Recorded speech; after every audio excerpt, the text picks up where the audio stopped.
ये बिल्कुल सिद्ध बात समझ लीजिए। ये हमारे मन की दौड़ है कि यदि हमें धन मिल जाए, पद मिल जाए, अमुक अमुक अमुक, तो मैं सुखी हो जाऊं। लेकिन जितना आप सोच रहे हैं उतना किसी के पास है, वो सुखी क्यों नहीं हो गया? पद भी है, सम्मान भी है, रुपया भी है, परिवार भी है, सब है। लेकिन यहां देखा है पूरे जीवन में जब मिले हैं कानपुर महानगर, वहां एक से एक फैक्ट्रियां, एक से एक धनी मानी, कहीं किसी के हृदय में संतोष नहीं देखा, विश्राम नहीं देखा, शांति नहीं देखी, निष्कामता नहीं देखी। तो है क्या? कूड़ा करकट ही तो जमा है। इसलिए सबसे प्रार्थना है, ये जो मन की बार बार मांगे हैं, जब तक भगवान का आश्रय भजन नहीं होगा, ये नहीं रुकने वाली, नहीं रुकने वाली। कल एक प्रश्न कर रहे थे, ओवर थिंकिंग कैसे हमारी रुके? रुपया से रुक जाएगी? एक की चाह करोगे, लाखों की चाह बढ़ेगी, लाखों की चाह करोगे, करोड़ों की चाह, करोड़ों की पूर्ति, तो अरबों की चाह। ऐसे प्रत्येक भोग की चाह करके देख लो, अंदर से देख लो किसको विश्राम प्राप्त है। ये मन एक भूत जैसा है। किसी ने एक भूत को सिद्ध किया, भूत ने कहा हम तुम्हारा काम प्रत्येक करेंगे, पर हर समय मुझे काम में लगाना होगा, अमुक काम करो। बहुत तीव्रता से, शीघ्रता से वो कार्य। तुम्हें तुम्हारे पिता की कसम है, वीडियो को लाइक करो और चैनल को सब्सक्राइब करो। धन्यवाद। अगर काम नहीं बताओगे तो उठा के पटक देंगे तुम्हें। वो गुरुजी के पास गए और कहा प्रभु हमने तो सुख के लिए भूत को सिद्ध किया था, ये तो दुख का कारण बन गया। ये कहता है हर समय काम बताओ नहीं तो मार देंगे तुम्हें। तो उन्होंने कहा ऐसा करो, एक लकड़ी का खंबा गाड़ दो और उसे बोलो इसमें चढ़ते उतरते रहो, जब हमें काम होगा हम बोल देंगे तुम्हारे लिए यही काम है। समझ पाए? ये भूत मन है। इसे खाली रखोगे उठा के पटक देगा ओवर थिंकिंग में, कल्पनात्मक भोगों में, कल्पनात्मक भय में, चिंता में, ये पटक देगा। अगर इससे बचना है, इसकी पटकन से, तो जैसे गुरु ने बताया लकड़ी का खंभा गाड़ दो, ऐसे ही नाम का खंभा गाड़ दो। राधा, चल चढ़ उतर, राधा राधा राधा राधा, परम विश्राम मिल जाएगा, परम बलवान हो जाओगे, परम शांति मिल जाएगी। हमारी प्रार्थना मान लीजिए, ये बिल्कुल सत्य बात कह रहे हैं। जब तक आप नाम जप नहीं करेंगे तो आप अपने मन को विश्राम नहीं दे पाएंगे।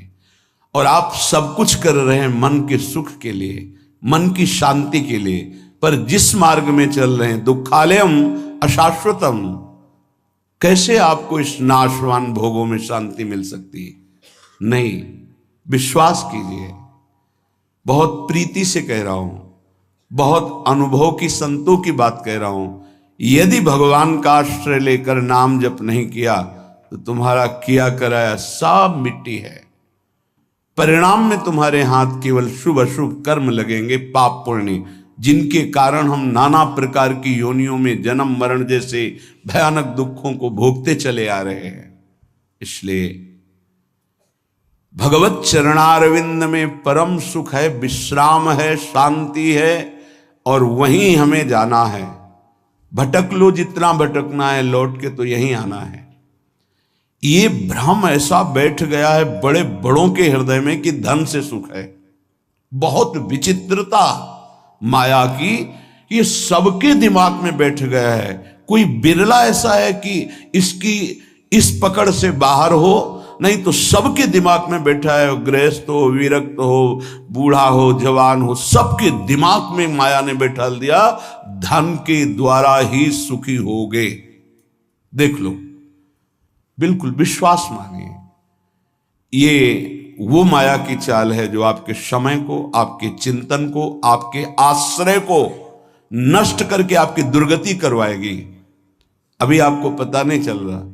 जैसे अंधा आदमी गहरे कुएं की तरफ गिरने जा रहा है, उसको दिखाई नहीं दे रहा, देखने वाला दौड़ करके उसे बचाना चाहता है, वो नहीं मानता, ऐसे दिखाई देता, गया गया गया।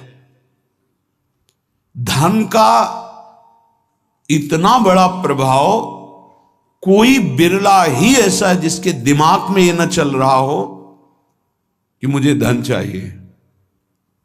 बिल्कुल आप आनंद पूर्वक विचार कर लीजिए, वृंदावन की भूमि में बैठे हैं, अगर किसी के हृदय में आता है कि मुझे नहीं चाहिए, वो भगवद आश्रित होगा, दूसरी कोई ऐसी वृत्ति नहीं जिसके द्वारा धन से आकर्षित न कर लिया जाए। प्रवचन करना, प्रभु का श्रृंगार करना, धार्मिक कार्य करना, ये सब बाहरी बात होगी, ये बाहर की वृत्ति। बाहर से हम बोल सकते हैं हम बड़े त्यागी हैं, हम बैरागी हैं, बोल सकते हैं, बोलने में बहुत सरलता है, सहजता है, लेकिन स्थिति में सत्य को साक्षी करके, भगवान को साक्षी करके देखो, हृदय में हर चेष्टा का फल धन की मांग है। ये हम नहीं कह रहे, हमारे शास्त्र कह रहे हैं। दूसरी माया की विशिष्ट आकर्षण शक्ति काम भोग, 3 में फांस दिया गया है। पूरी सृष्टि के कंचन, जिसे धन कहते हैं, वित्त ऐषणा, धन कंचन वित्त ऐषणा, और पुत्र ऐषणा काम भोग, स्त्री शरीर का आकर्षण या विपरीत शरीर का आकर्षण काम भाव से। अंदर से विचार करके देख लो, पूरी सृष्टि की बात, जो अंदर से निष्काम है वो केवल भगवान का आश्रय लिए होगा, वो भी केवल भगवान का आश्रय, वही बचेगा। अन्यथा बातें हम वैरागी की करेंगे, संयम की, जितेंद्रियता की, और हमारे आचरण भ्रष्ट होंगे। लिख लो, दिमाग में लिख लो, ये प्रबल माया का आकर्षण काम, चाहे पशु पक्षी, चाहे किशोर अवस्था, यौवन अवस्था, वृद्ध अवस्था, कैसी भी अवस्था हो, ये बख्शता नहीं है। सबके दिमाग में एक बात चलती, कैसे संयोग सुख प्राप्त करें, अंदर से देख लो। तीसरा है कीर्ति, हमारा नाम हो जाए, हमारा सम्मान बढ़े, सबसे बड़े हम हो जाए, ये आखिरी मंजिल है। जो काम विजयी है और जो वित्त ऐषणा का त्यागी है, उसके भी हृदय में ये माया आखिरी फंदा फेंक देती है। जिन्होंने संपूर्ण सृष्टि को रचा, सबका भरण पोषण कर रहे हैं, उन विश्वात्मा भगवान का तो नाम जपने के लिए राजी नहीं है कोई, बिरला ही कोई जप रहा है। तुम्हारा नाम होगा, तुम्हारा नाम जपेंगे, तुम्हारी जीवनी पढ़ेंगे। ये माया है, 4 दिनों के बाद ऐसी धूल पड़ती है, कोई नहीं जानता किसी को। ये जो माया का आकर्षण है, ये 3 में रख दिया गया है, धन, काम भोग और मान सम्मान प्रतिष्ठा कीर्ति, लोक ऐषणा। ये लोक ऐषणा आखिरी में गिरा ही देती, वही बचता है। जे राखे रघुवीर ते उबरे त्यू कालम, जे राखे रघुवीर।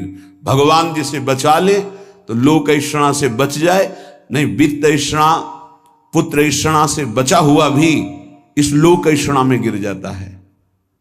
तीनों पर जो विजय प्राप्त कर लेता है, वो भगवत साक्षात्कार करता है, वो परम शांति को प्राप्त होता है।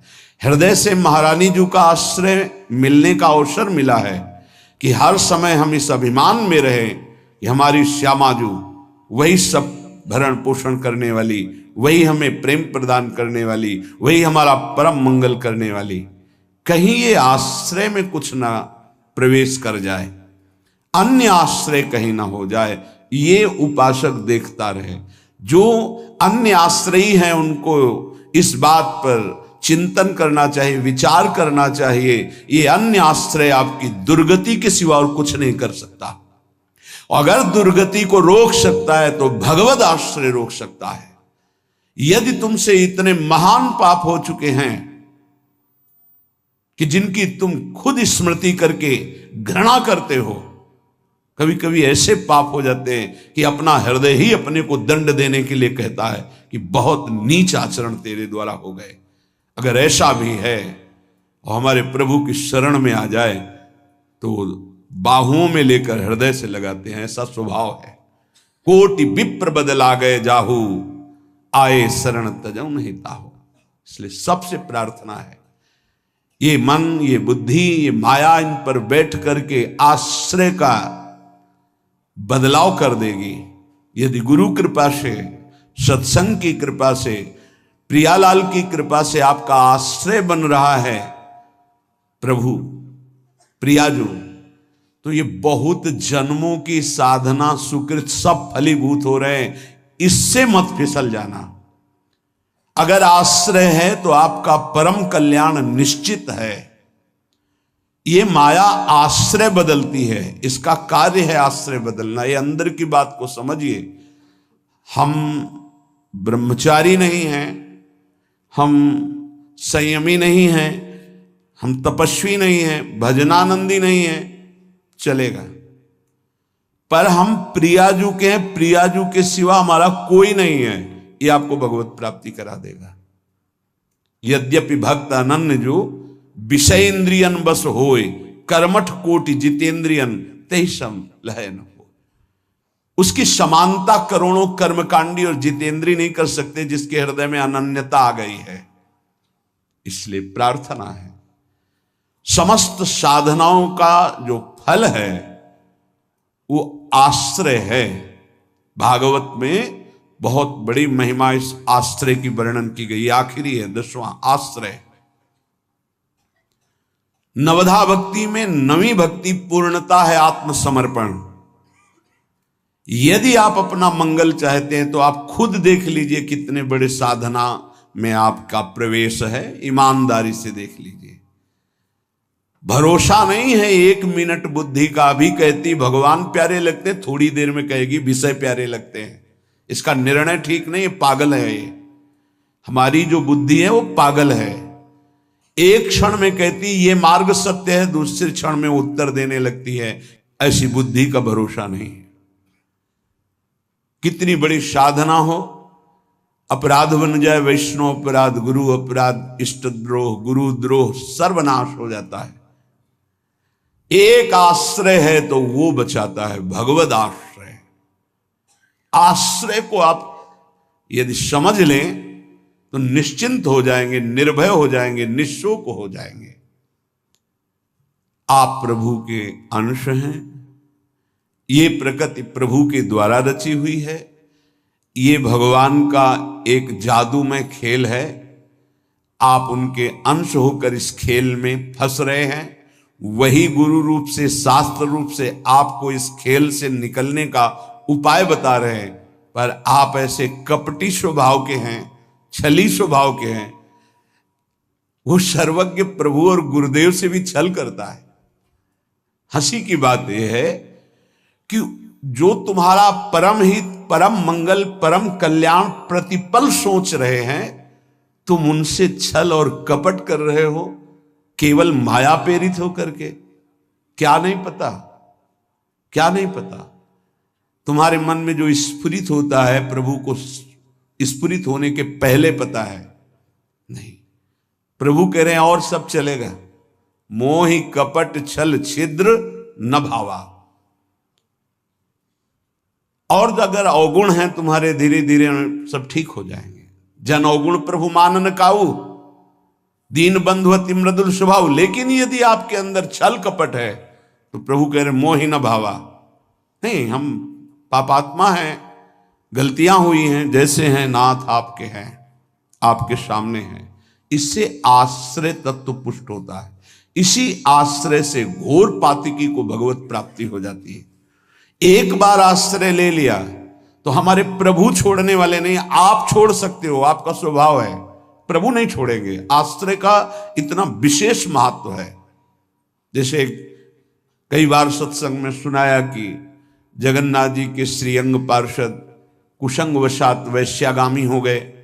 जब ये पता चला तो उनको बुलाया और कहा कि आप श्रीअंग सेवा भी करते हैं और वैश्या के संयोग में जाते हैं, तो दो में से एक को स्वीकार करें, या तो जगन्नाथ जी की श्रीअंग की सेवा या वैश्या के संग।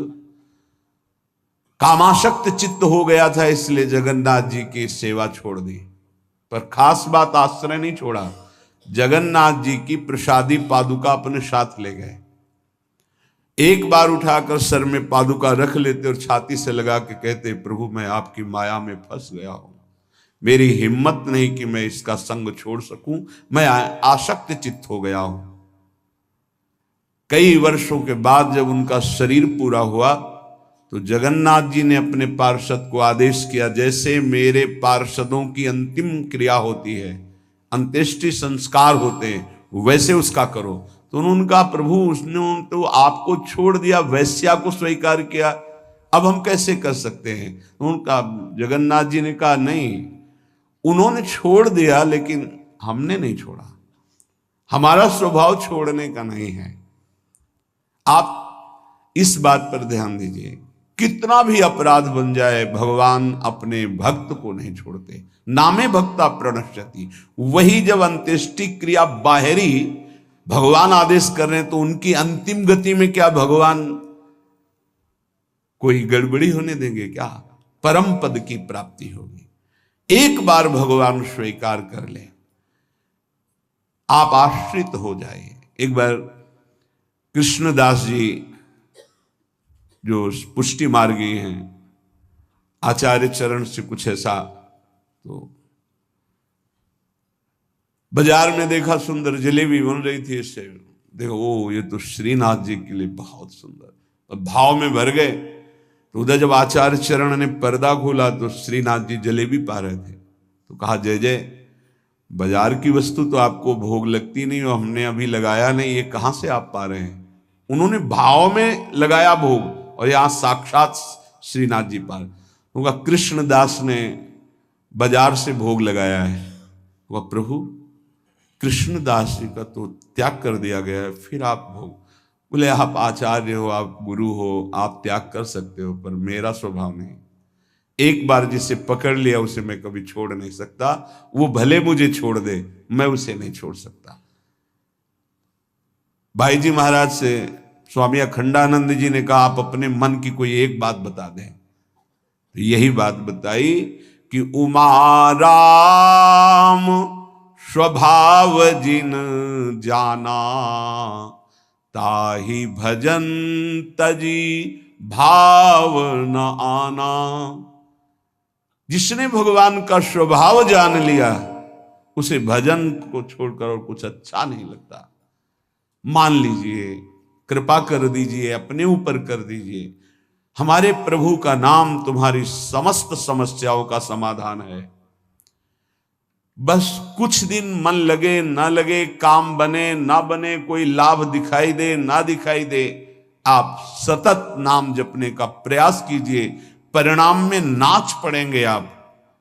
पहले आपके पापों का नाश होने दीजिए। नाम का प्रभाव महाअमृत में, जिसने नाम को स्वीकार किया, चाहे वो जैसा रहा हो, उसका परिणाम बड़ा मंगलमय निकला है। देखो आप कैसे हैं, कौन हैं, हमारे भगवान ये सब नहीं देखते। आपने भगवान का नाम उच्चारण किया, बस इसी से भगवान नहीं जाएंगे। अहोबत सुपचतो गरियाम यज्जिभ्याग्य वर्तते नाम तुभ्यम। वो चाहे चांडाल क्यों ना हो, नीच आचरण करने वाला क्यों ना हो, यदि वो नाम जपना शुरू कर दिया तो गरियाम सर्वश्रेष्ठ हो जाता है। तुम्हें कोई रोग शोक, कोई भी अभाव रात दिन जो जला रहे हैं वो प्रभावित नहीं कर पाएंगे यदि नाम जप करोगे। बात समझ लीजिए। ये छोटे मोटे रोगों की क्या बात जो 4 दिन में ठीक हो जाते हैं। आजीवन जब तक श्वास शरीर पे है तब तक भयानक कष्ट के द्वारा जीना है। अगर नाम चल रहा है तो इसका कोई कुप्रभाव नहीं है। मन शांत है, प्रसन्न है, 100 में 1% भी इसकी कोई परवाह नहीं, कोई चिंता नहीं। जो शास्त्र में लिखा है वो जीवन के अनुभव में उतरना चाहिए। कोई भी रोग जिससे रात दिन लोग जलते हैं वो तुम्हें ताप नहीं दे सकता। कष्ट आएगा लेकिन वो आपको परास्त नहीं कर पाएगा। इधर से कष्ट का प्रहार तो इधर आनंद की वो बाढ़ लगी हुई है कि इधर लहरें कष्ट की हो रही, वो आनंद में डूबा हुआ है। ये किससे होता है? नाम जप से। प्रार्थना मान लीजिए, ये प्रवचन नहीं, ये जीवन है। अगर आप मान लेंगे तो निहाल हो जाएंगे, आप मस्त हो जाएंगे, आप इस दुखालय से पार हो जाएंगे। शोक, जिन वस्तुओं का हम सेवन करते हैं, जो प्रिय वस्तु होती है, प्रिय जन होते हैं, इनके वियोग में बहुत शोक होता है। सच्ची मानिए, यदि नाम जप कर रहे हैं आप और आपका नाम संग्रह हो चुका है, पाप नष्ट हो चुके हैं, तो आपको कभी किसी के भी वियोग में, चाहे वस्तु हो, पद हो, संपत्ति हो, संबंधी हो, आपके हृदय में ताप नहीं लग सकता। जासु नाम भव भेषज हरन घोर त्रैशूल, दैहिक दैविक भौतिक ताप, ये नाम जापक के हृदय में नहीं लग सकते। मस्ती रहती है। नरसिंह मेहता जी के पुत्र जब पधारे तो करताल उठाकर नाच रहे हैं गोविंद के सामने। बड़ा अच्छा किया, आप अपनी वस्तु स्वीकार कर लिए। धरोहर थी, आपने ले लिया, आपकी धरोहर आपने ली, मस्त होकर, कोई शोक नहीं। चाहे जितनी हानि हो जाए, उसको विश्वास है कि जिसने बिना किसी की सहायता के एक पलक झपकने में अनंत ब्रह्मांडों का सृजन कर दिया, वो भगवान जब चाहेंगे, अगर लौकिक सुख देना चाहेंगे तो बौछार हो जाएगी। इसलिए उसे शोक नहीं होता। अभाव, ये चाहिए, वो चाहिए, वो चाहिए, हमें प्रार्थना भी नहीं करनी भगवान से ये चाहिए।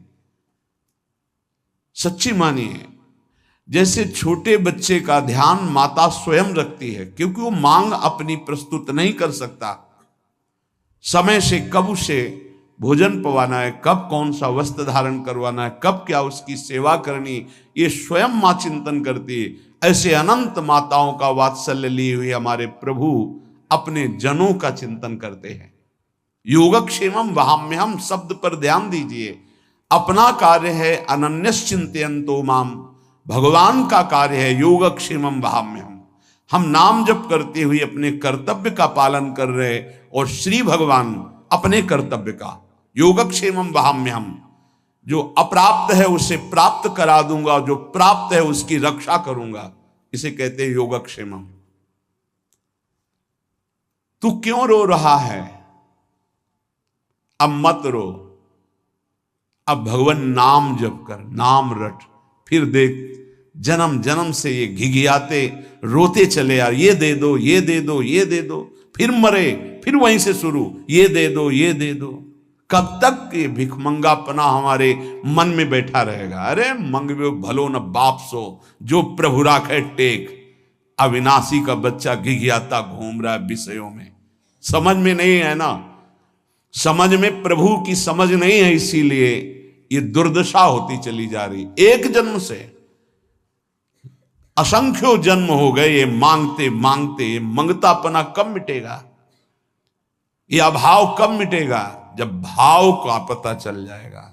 आप बहुत बड़े के हैं, आप स्वयं परमानंदमय हैं। आपको किसी वस्तु, स्थान, व्यक्ति से आनंद की खोज नहीं करनी। बस बाहर भटक रहे हो, इसलिए तुम्हारा जो भाव है वो अंतर्हित हो चुका है। अंतर में आओ तो न सोचति न कांक्षति समः सर्वेषु भूतेषु मद भक्तिम लभते पराम।